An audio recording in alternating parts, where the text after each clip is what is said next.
Voilà à quoi ressemble la danse du ferrofluide. En faisant passer un aimant sous le récipient, cet étonnant liquide noir se métamorphose en hérisson. Cela fait plusieurs mois que ces élèves de terminale planchent sur le sujet. Leur travail vient d'être récompensé par le concours C'est Génial, une distinction qui leur ouvre les portes du concours européen E6, un concours de renommée internationale. On s'est lancé dedans au début un peu en se disant qu'on n'allait pas forcément réussir à faire ce qu'on a voulu faire, et puis finalement au fil des concours on a vu que on arrivait à faire un peu ce qu'on voulait, et donc on a été content d'arriver jusque là.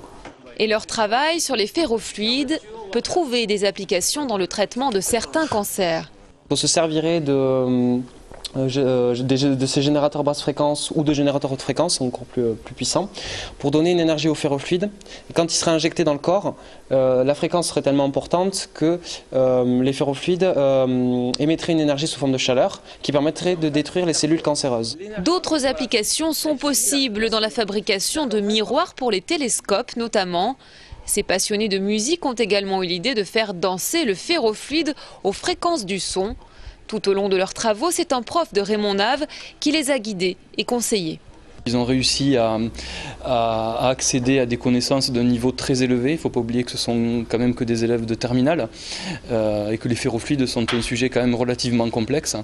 Donc c'est un sujet qui touche à plusieurs domaines des sciences, puisqu'il touche à la fois à la physique, à la chimie et à la médecine. Donc le résultat est à mon avis très convaincant et très satisfaisant. Pas question pour autant de devenir chercheur. Aucun de nous trois ne veut finir dans une branche scientifique ou chercheur. C'est vrai qu'Alexandre il veut finir médecin, il va faire médecine l'année prochaine. Moi je veux faire études de langue pour faire prof d'anglais. Et moi je veux faire ingénieur du son, un BTS audiovisuel au lycée des Arènes. Donc c'est vraiment une passion à part entière, quoi.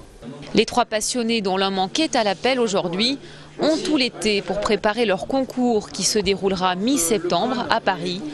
Mais avant cela, le bac. Souhaitons leur bonne chance.